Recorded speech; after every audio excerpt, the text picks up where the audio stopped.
Görəsən qoşulum fabrikə. Vaxtımı dəyərləndirim. Yox, mənim o qədər işim var. Uşaqlar balacadır, əlimdə pulum yoxdur. Qalsın sonra baxaram. 2 ay, 3 ay keçsin, bəlkə 1 il sonra. Uşaqlar böyüyər baxaram da. Yoxlayaram. Yaş vaxtında çalışardım.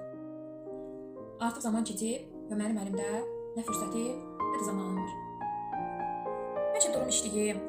Bugündən başlayım qeydiyyat gətirməyə, satış eləməyə, işi öyrənməyə. Vaxtımı dəyərləndirim. Qeydiyyatdan keçmişəm, fabrikə qalıb işləmək. Pul qazanım da. Yox, bu gün də qalsın. Bu gün də qalsın ki, evdə işim çoxdur.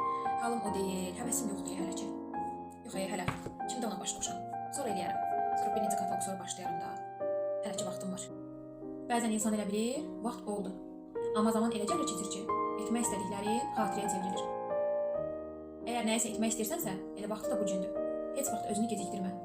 Hələ ki də özünü.